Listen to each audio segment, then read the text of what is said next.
नमस्कार मित्रों, मेरा नाम है आदित्य। आप देख रहे हैं एडवोकेट आदित्य यूट्यूब चैनल। कल मैंने एक वीडियो बनाया था जिसमें मैंने आपको बताया था कि अगर पति वन टाइम सेटलमेंट कर देता है, यानी पत्नी को एक मुश्त भरण पोषण दे देता है और उसके बाद सारे मुकदमों में समझौता कर देता है, तो ये पति के लिए सबसे ज़्यादा अच्छा होगा। क्योंकि ऐसे में जब पति वन टाइम सेटलमेंट कर देता है तो उसके ऊपर जो भी मुकदमे लगे होते हैं वो भी समाप्त हो जाते हैं और साथ ही साथ उसे प्रति माह भरण पोषण भी अपनी पत्नी को नहीं देना होता है।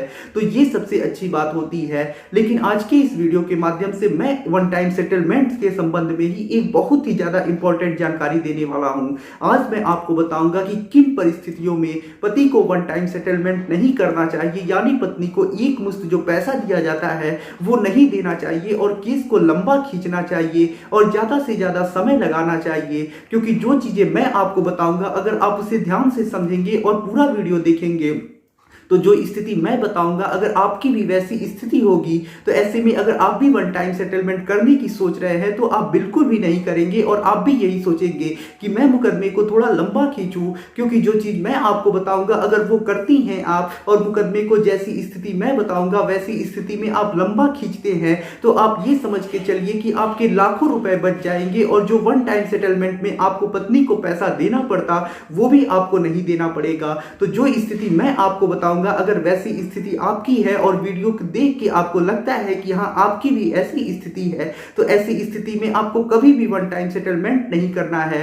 तो चलिए सारी चीजों को बारीकियों से समझ लेते हैं। तो चलिए वीडियो को शुरू करते हैं। जिनका भी सपना है पीसीएसजे एग्जाम को क्रैक करके जज बनने का, अब वो अनअकैडमी के साथ जुड़ के अपने इस सपने को बहुत आसानी से पूरा कर सकते हैं। अभी अनअकैडमी पे आरजेएस और एचजेएस के लिए रैपिड रिवीजन सीरीज स्टार्ट की गई है, जिसमें करण संगवान सर, वैष्णवी बंसल मैम और फैजान खान सर के द्वारा आपको नॉलेज दिया जाएगा। जिसमें टॉपिक होगा important topics of HJS and RJS, RJS local law, HJS local law. इन सारी चीज़ों का आपको ज्ञान दिया जाएगा जो बहुत आसान शब्दों में और आसान भाषा में आपको दिया जाएगा, जिससे आपको ये सारी चीज़ें बहुत आसानी से समझ में आएंगी। और साथ ही साथ अनअकैडमी पे आरंभ किया गया है free test series for RJS and HJS exam 2021।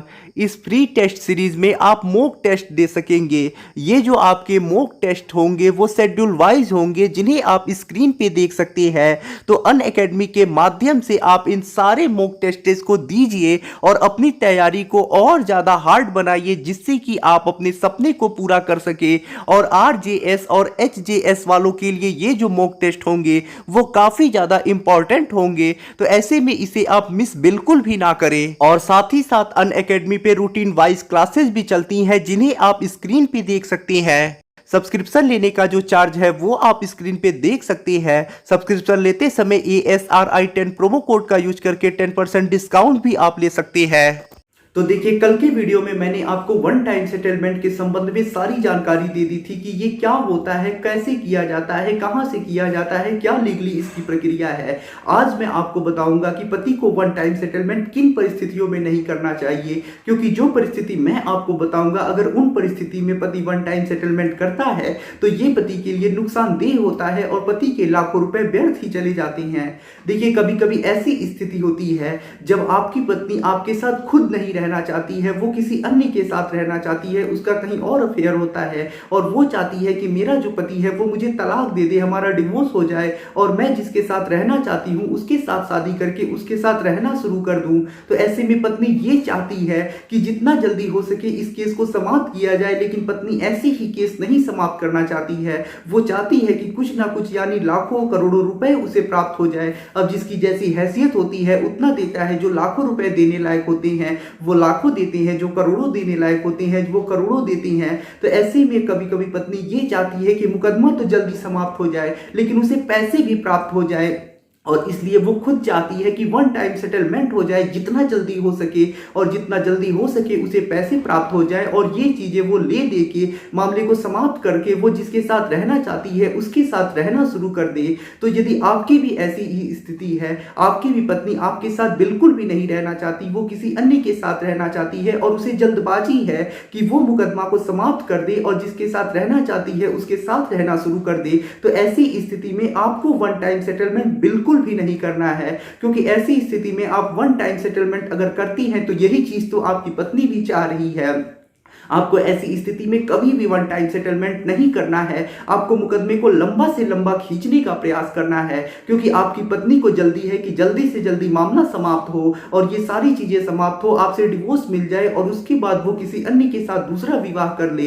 तो ऐसे में आप जब मामला लंबा खींचने लगेंगे तो फिर जब तक आपसे उसका डिवोर्स नहीं होता है तब तक वो दूसरे के साथ विवाह भी नहीं कर पाएगी, और ऐसे वो लिव इन रिलेशन में रह रही है तो ओपनली भी नहीं रह पाएगी। तो ऐसे में उसके लिए फिर दिक्कत खड़ी हो जाएगी और वो चाहेगी कि जल्दी से जल्दी मामला समाप्त हो। तो ऐसे में जब ऐसी स्थिति है कि आपकी पत्नी आपके साथ खुद नहीं रहना चाहती, जल्दी से जल्दी डिवोर्स लेना चाहती है, तो ऐसी स्थिति में आपको उसे डिवोर्स नहीं देना है, बल्कि आपको मुकदमा लड़ना है और ये कहना है कि मैं मुकदमा लड़ना चाहता हूं, या तो मेरी पत्नी आके मेरे साथ रहे या फिर उसने मेरे ऊपर जो भी आरोप लगाए हैं वो कोर्ट में सिद्ध करे। अब कोर्ट जैसा बोलेगा मैं वैसा करूंगा। अगर मान लीजिए मेंटेनेंस का केस पत्नी जीत भी जाती है तो ऐसे में आपको उसे प्रति माह ही भरण पोषण देना है। ऐसा नहीं है कि आप वन टाइम सेटलमेंट कर ले। जब आपकी पत्नी आपके साथ खुद नहीं रहना चाहती, कहीं और रहना चाहती है, तो ऐसी स्थिति में आपको वन टाइम सेटलमेंट नहीं करना है।